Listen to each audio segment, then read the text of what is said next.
Serious? Those who explored abandoned buildings that went seriously wrong. What happened? Drunk and lonely in Korea, wandered into an abandoned construction site that I hadn't seen anyone working on all winter. The night air is cold and frigid and there's echoes of cars passing by. Using the light of my old crappy phone I walk inside. Look around. The place is empty and I'm too drunk to be scared. Stumble upstairs, wandering around. Slip because I'm drunk and my butt hits the concrete and I drop the phone and I'm in total darkness. I reach over, pick up the phone and see that right in front of me, where I was walking, the ground gave way to a 10-foot drop, at the bottom of which are a series of rebar bars jutting out of the concrete. I could have stumbled and impaled myself on them easily. Holy crap, that's terrifying. The realization that hey, I almost died horribly just now is a mindfuck. I used to go through abandoned buildings with my dad, a fireman in near west suburban Chicago. We ran into a bunch of homeless guys burning the coating off wire. My dad and the police moved them on from the building. Later that night they were doing the same in another building down the block, which led to a 3-alarm fire and 2 abandoned factories burning to the ground. Copper thieves are a serious problem in my city as well. The stench of burning plastic can be suffocating some nights. When I was a teenager and some friends and I had nowhere to live, we found an abandoned house in a fairly dodgy suburb to live in. One of the people I was with said it used to be a drug dealer's place and he had left town indefinitely, so we figured we would be safe to squat there for a while. It had super high fences which we had to climb to break in through the back door, and the first thing we saw was an old dog chain that had been snapped and there was dried blood around it on the concrete. It's not super relevant, but it gives you an idea of how grungy the place looked. We all slept in one bedroom out the back that had no front-facing windows, and when we left during the day, we would hide our backpacks in the ceiling through a hole we found. At night we kept all the lights off. One night we got awoken by a massive banging on the front door, like really loud thumping that reverberated through the entire house. Think like if the cops were desperately trying to get the attention of someone in an apartment. There was nothing shouted, so we knew it wasn't police. We just stayed as quiet as we could until it went away. The next morning when we left there was a huge knife shoved through the wood at the front, embedded halfway down the blade. We left it there. The girl that was with us decided it was not safe there, so she took off the next day. I don't remember where she went, but she didn't come back. She probably went to one of the shelters in the city. Me and the remaining guy went out a day or two later to get some food, and when we got back, we found that the windows had all been smashed in by rocks thrown through the windows. The remaining furniture had been trashed, beds flung onto their sides, couches pushed apart with their cushions ripped. Someone had clearly been looking for something. We said frick it, booked it out of there and moved to a park. Way more open, but significantly less terrifying. I really hope you're no longer homeless and life has gotten better for you all. Went to an abandoned water park with some photography buddies. Crawled through the hole in the fence, opened the front door and a cop was just sitting at the desk like he was here to give us pool passes. Yes, he was a real cop. He called for another unit to come to us and then they just asked us what and why we were there, then let us go on our day. Not in the water park sadly. The creepy question is, what was he doing there?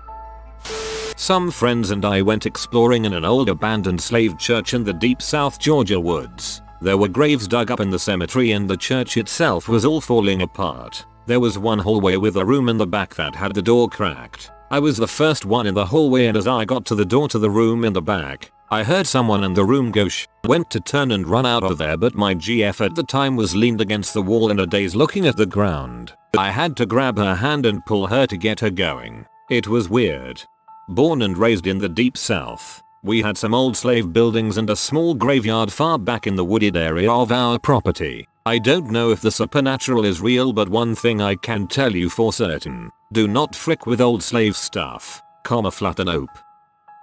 My friend almost fell off a 4-story building. There were 4 of us out at an abandoned radar base filming a music video for one of my classes, and there is a part where you can jump down from the roof to another part that is slightly lower. Now it's a more narrow kind of landing area, and as he jumped down, he landed weird on his foot and swerved off to the side and was less than an inch or so from falling off before he caught his balance and landed on his knees on the roof. Everyone else carefully climbed down that ledge instead of jumping after that.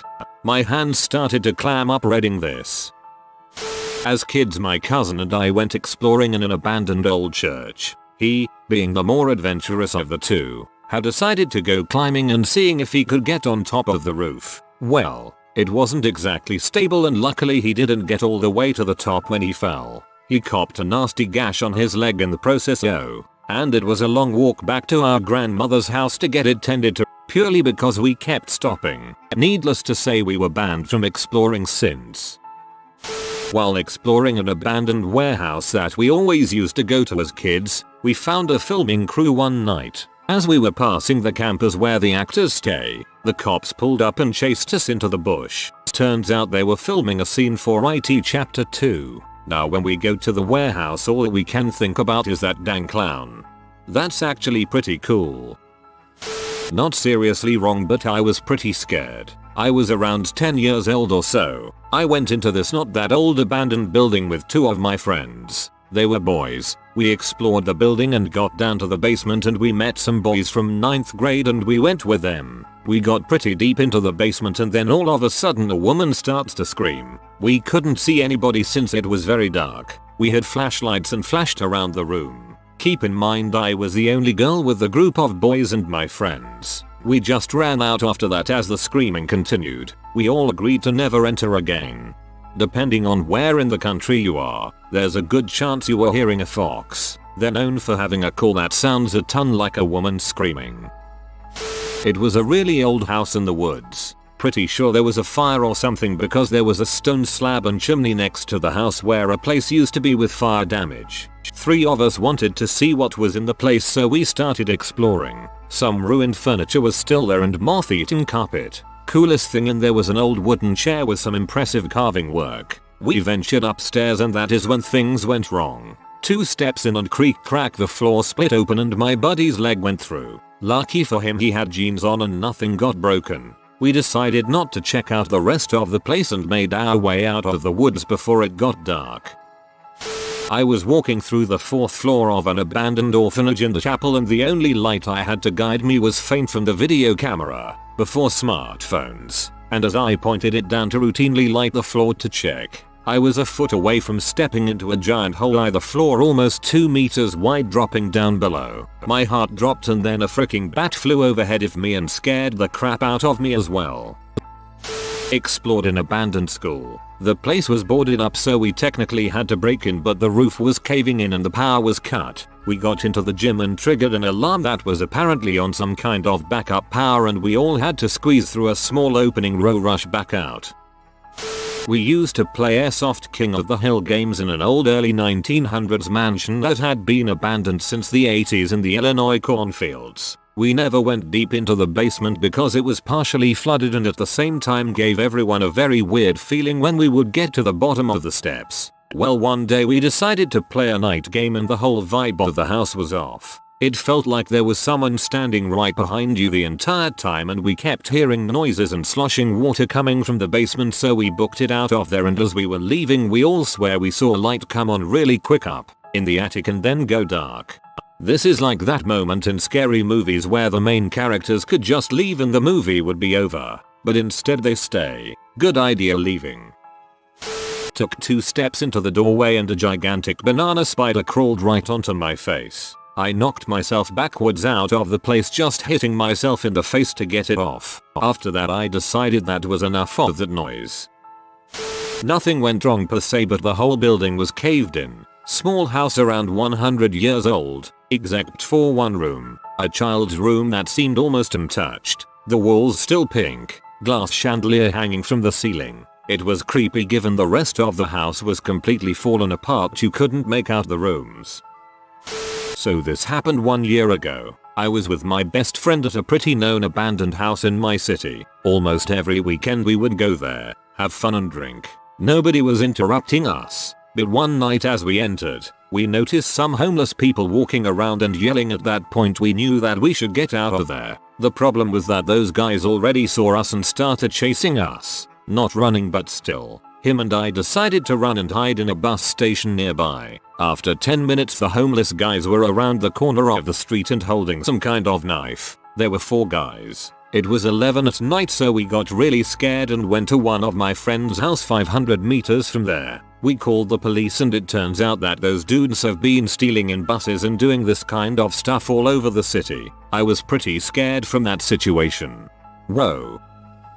Friend of mine got an urbex tip about an abandoned military munitions storage. Wide open gate, no locks. Drove right in. Found these grass covered bunkers. Empty inside, but very cool and creepy. Took some great pictures. All of a sudden a helicopter flies by. Low. Strange, but not that strange. My friend gets really spooked though. Looked like a police chopper. He insists we pull the truck into the bunker to hide in case it comes back. I pull the truck in, and sure enough it comes back. We all duck into the bunker, and this thing drops into a low hover, right above us. Spotlight shining on the bunker door. We are completely fricked. After a few minutes we all agree this is it. Squad car must be coming. Life is over. We just trespassed into some federal facility we only thought was abandoned. We are getting arrested. We all agree we might as well just come out. So we all walk out, into the spotlight, show ourselves, set our camera and tripod down. Chopper hovers there, nothing on loudspeaker. They're just looking at us. And then it turns and flies away. What does this mean? I don't know, just get in the freaking truck. So we all butt out of there, as fast as we can drive. And never saw a sign of the police again. Was probably just a training flight for hours. I used to work at a small airport and we'd get Whirlabad stop by for night practice. They used to have fun hovering and spotlighting us if we came out. I can totally see a pilot going, yay, let's see if we can make these guys pee their pants. It was in the forest behind the neighborhood I lived at as a child. It was called the Abandoned Grease Factory, a pretty spooky place for kids in the neighborhood to visit. Me and a buddy get asked by two kids who are about 3 or 4 years older than us to go check it out. We agree because we thought it would be cool. The two older guys after arriving begin making a crap ton of noise, like banging on walls, shouting, climbing to the top of the building and throwing crap off. Me and my buddy think nothing of it. Well, out of nowhere the two disappear. Me and my buddy begin swearing, trying to figure out where to go. Lo and behold, 3 cops walk out from around the corner and grab us. I guess the two older kids knew that cops come check the place often and they were causing a scene to attract the cops and get us in trouble. We were in 5th grade, I believe. My parents were not happy to see us arrive at the house in the back of the cop car. We then became mortal enemies with the older dudes, always trying to get back at them. Nothing very serious I guess went wrong, but man will I hate those guys forever, haha. Slightly off topic, and not as seriously scary as some of the others, but we went down into the sewers and there was an unexpected rain that night. We popped out before it got too heavy, but man, that could have been bad. I used to live in Virginia when I was younger and I had a good friend that I often stayed over at her house. Her dad had her one weekend and invited me over. We ended up going to his friend's house. It was a beautiful plantation house out in King George, I think, County. 3-story house with a lot of the original Civil War era furniture still inside. Some of the beds and stuff had sheets on them and the Smithsonian was supposed to come out and get the furniture. The guy had gotten a great deal on the house because it was so old and needed work and was apparently haunted. The house was amazing. There were little metal lined holes in the wall in each room where a little fire would go, and I think piping connected them, but I wasn't really sure. There was a small cot in one of the upstairs rooms that still had bullet holes in it, and there were dark spots on the floor that may have been blood, and there were bullet holes in the ceiling. The guy that lived there had a friend come and bless the very bottom floor where he lived. It was like a studio apartment. There was a bathroom, a kitchen-like area, a fireplace and a pull-out couch that he slept on. He told us how there would be footsteps all night throughout the upper floors and banging on the door that led to upstairs, which he obviously kept closed and locked at night. Now, onto the abandoned building part. My friend and I decided to explore the property, which had several slave cabins on it. They were pretty dilapidated and in need of some serious repair when looking from the outside. We decided to go into one and found a lot of furniture and paintings that were in surprisingly good shape. Upon entering the cabin, though, we just got this overwhelming feeling that we were not supposed to be there. It just felt wrong. Like this overwhelming feeling of dread. I told my friend that I felt like some bad things had happened there. We decided to press on and started up a ladder that went to a loft inside the cabin. There were holes in the roof and we could see sunlight coming through. I got up to the top, looked into the loft and just felt like I had to get out of there now. I didn't see any ghosts or bodies. Nothing creepy happened. Nothing moved. I just knew I had to get the frick out of there. I don't know how to describe it other than that. Maybe it was supernatural. Maybe it was my mind playing tricks on me. But something told my little 13-year-old brain to get out of that slave cabin that day or else. So we did. Me and my friend got the heck up out of there. As soon as we left and had taken a few steps away from the cabin, we could feel the dread and trepidation just melting away. I am in my 30s now and it's an experience that I share all the time because of how intense that emotion was. Even now as I type this, I feel that dread washing over me as I remember those paintings behind the couch in the cabin and how my legs trembled as I climbed the ladder. My middle school friend and I decided to explore an abandoned house which was rumored to be in the woods at the edge of our suburb. The modest wooden home had been abandoned for quite some time and was now fully derelict, and the quantity of suburban graffiti made it obvious that many kids had been there before us. We poked around a while on the first floor, finding nothing of interest. We decided to see if there was anything worth seeing upstairs. We had been upstairs less than a minute when we suddenly found ourselves getting buzzed by some type of very large, very territorial bee. One of them stung me on the shoulder. It hurt like a mother, and I still have a ball of scar tissue just under the skin. 30 years later. Of course I never told my parents. I felt my sting was punishment enough, and apparently it was, since I never again went into a vacant building. At least until I got older. I didn't do it personally, but I used to work for an insurance claim management company that contracted people who did, and I have two stories that stand out. One of our contracted employees entered an abandoned house and went room to room to confirm damages. Dude entered the final room to find out it's been fully decorated to be a satanic shrine. Our contractor saw someone just standing there in the middle of the room and bolted for the exit once he realized there was someone else in there. 2. Lady I was walking through the process of accessing a property we were managing, found a dead body. Appeared to have been recently killed too. Said that the guy was laying in a pool of blood. She quit because of this incident. Bonus story. We once received the full report done by one of our contractors for a home that was in a newer suburban development. Apparently the property had some serious piping plumbing damage because the interior of the home was completely covered in mold. 2-story home and it was just mold city. So bad that the wood in the walls were practically melting. I couldn't help but think how this is a health hazard for the neighboring homes in the area, and I would been livid if I lived there. It wasn't really wrong per se, but incredibly gross nevertheless. I was exploring an abandoned gas station, which happened to also have some abandoned mobile homes on its property. As I walked through the mobile home, my friend was complaining of a foul smell. I couldn't smell anything as I was wearing my gas mask to protect from asbestos, and I wandered into a room, only to discover someone had covered it with feces. Walls painted with poop, floors covered in neat little piles, and a filthy mattress. As soon as I got outside and took my mask off, the smell hit me and I lost my lunch in some tall grass.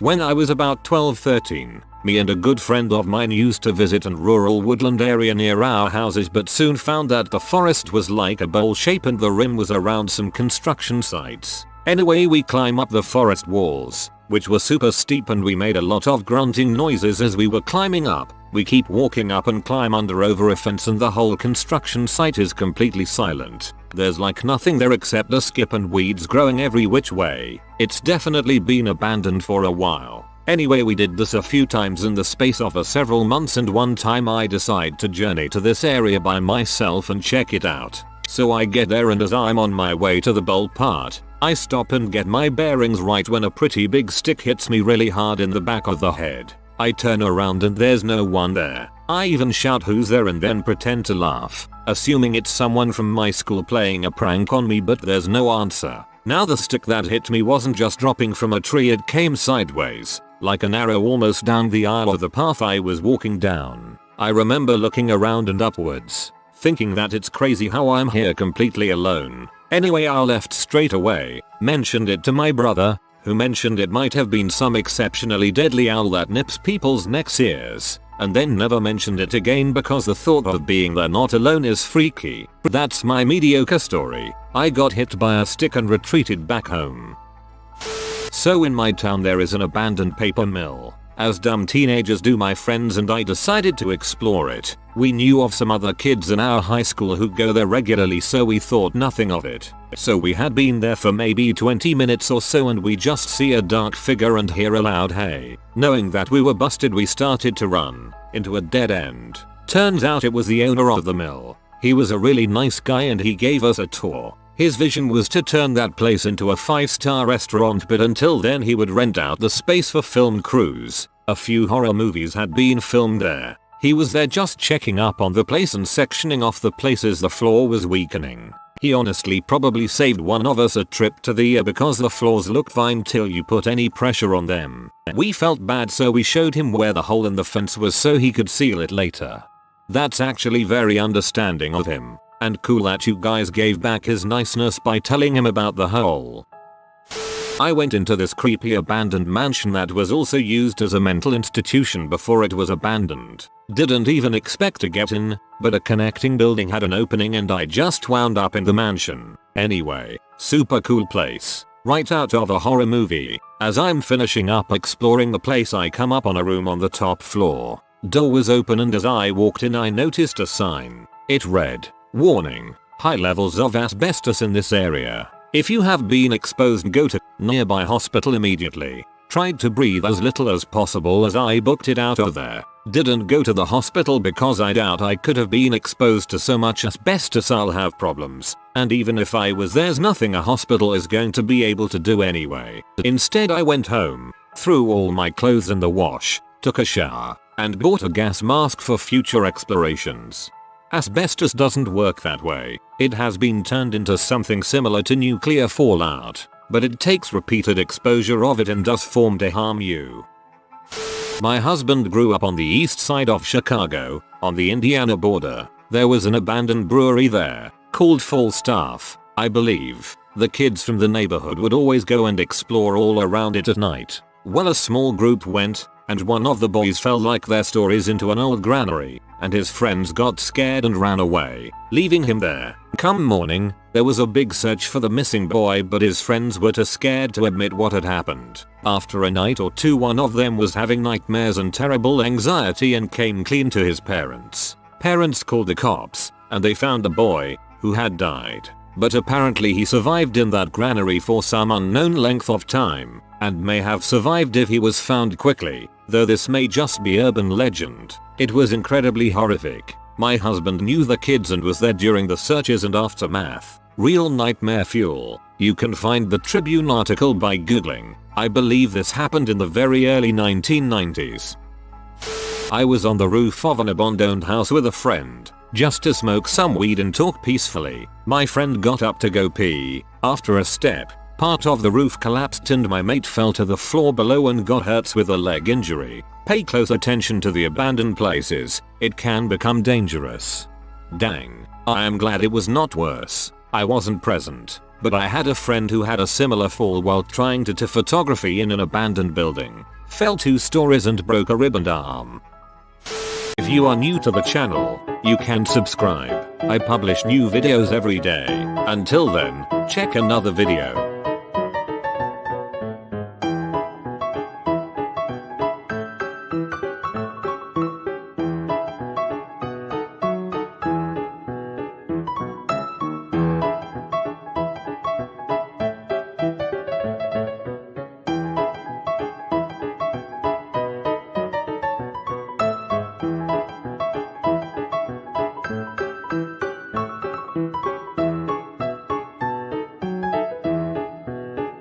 Bye for now.